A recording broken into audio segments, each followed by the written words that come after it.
जो है वो आर्टिकल्स है। आर्टिकल्स अगर हम on the base of grammar जो है तो no meaning of articles, articles का कोई अर्थ नहीं होता है। इसका use before a noun for make a noun definite और इनडिफिनिट, किसी नाउन को डिफिनिट या इनडिफिनिट करने के लिए इसका उपयोग किया जाता है। Two types of articles, articles two types के होते हैं, पहला डिफिनिट आर्टिकल्स और दूसरा इनडिफिनिट आर्टिकल्स। डिफिनिट आर्टिकल्स के बारे में हम जानते हैं। डिफिनिट आर्टिकल्स क्या करता है, मेक नॉन डिफिनिट, ये नाउन को डिफिनिट बनाता है।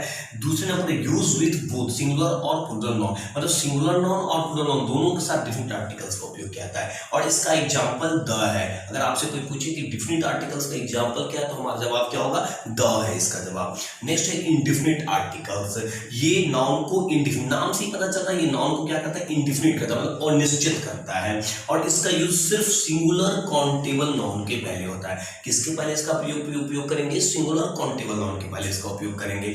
और इसका एग्जांपल्स जो है वो ए और एम है। तो टॉपिक पढ़े थे बाबू, फिर से मैं बच्चों एक बार रिपीट करता हूं आप लोग का। आज जो टॉपिक पढ़े हैं वो है हमारा आर्टिकल्स, ठीक है।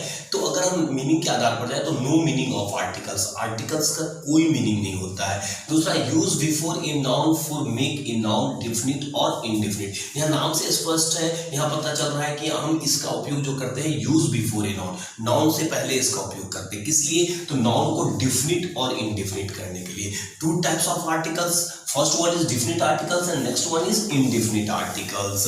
Definite articles, about definite articles make non definite, जैसा कि नाम से स्पष्ट है, ये नाउन को क्या करता है, डिफिनिट करता है। Next use with both singular and plural, इसका उपयोग दोनों नाउन के साथ होता है, मतलब सिंगुलर नाउन के साथ भी और प्लूरल नाउन के साथ होता है। इसका एग्जांपल द है, इसका एग्जांपल द। अगर आपसे पूछा जाए कि डिफिनिट आर्टिकल्स का एग्जांपल क्या है तो आप क्या बोलोगे, द है इसका एग्जांपल। नेक्स्ट है इनडिफिनिट आर्टिकल्स, ये मेक नाउन इनडिफिनिट, ये नाउन को क्या करता है, इनडिफिनिट करता है। Use with only singular countable noun, और इसका उपयोग हमेशा सिर्फ और सिर्फ सिंगुलर काउंटेबल नाउन के साथ होता है। एग्जांपल्स में इसका ए और एन आएगा, एग्जांपल्स में इसका ए और एन आएगा। आई थिंक आप लोगों को समझ में आ गया होगा। Thank you. हम लोग अब आज आगे जो देखते हैं वो है यूज ऑफ ए और एन, मतलब ये ए और एन जो था वो इंडिफिनिट आर्टिकल्स का एग्जांपल था। इसका उपयोग हम कहां पर करेंगे इसके बारे में हम लोग जानते हैं। तो सबसे पहला है यूज ऑफ एन, यहाँ स्पष्ट देखिए लिखा हुआ, वैसे सिंगुलर काउंटेबल नाउन, ये हमें जरूर ध्यान देना है। जब भी हम ए और एन का प्रयोग करें तो इस बात का जरूर ध्यान रहे कि वो सिंगुलर काउंटेबल नाउन हो जिनका उच्चारण वॉवेल साउंड से प्रारंभ। वॉवेल साउंड मतलब आप ये दिमाग में मत रखें कि वॉवेल वर्ड, वो जो हम लोग पढ़े हैं वॉवेल कौन से हैं, ए ई आई ओ यू वॉवेल है, सिर्फ वो नहीं, जिनका उच्चारण वॉवेल साउंड जैसे हो। जैसे मान लीजिए अगर मैं यहाँ एप्पल लिखा हूं तो एप्पल, तो एप्पल क्या है, वॉवेल साउंड से शुरू होता है। आवर, देखिए यहाँ पर कॉन्सोनेंट वर्ड लिखा हुआ एच, लेकिन इसका उच्चारण आवर ओ से होता है, तो इसीलिए इसके पहले एन का प्रयोग किया गया। आउल, ठीक है, इसके पहले एन का प्रयोग किया गया।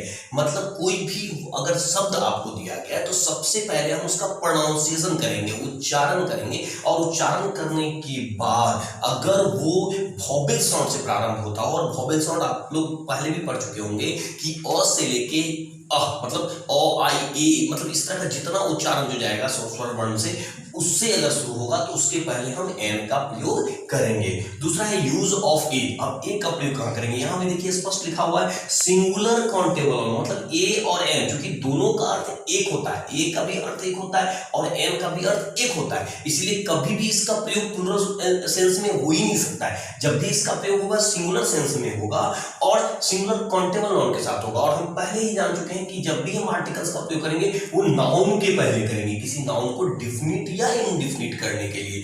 तो वैसे सिंगुलर काउंटेबल नाउन जिनका उच्चारण कॉन्सोनेंट साउंड, कॉन्सोनेंट साउंड में चले जाए आप, जैसे कैट, कैट कौ आया, ठीक है, डॉग डॉ आ रहा है, ठीक है, बुक बो आ रहा है, तो ये सब जो वर्ड्स हैं जिनका उच्चारण कॉन्सोनेंट साउंड से शुरू होता है उसके पहले हम ए का प्रयोग करेंगे। या इसको समराइज अगर किया जाए तो आप एक चीज दिमाग में रख सकते हैं कि वो काउंटेबल नाउन हो, सिंगुलर काउंटेबल नाउन हो, और साथ ही साथ अगर उसका उच्चारण वॉवेल साउंड से होता हो तो एन का प्रयोग कर दें, और अगर उसका उच्चारण कॉन्सोनेंट साउंड से होता हो तो उसके पहले हम ए का प्रयोग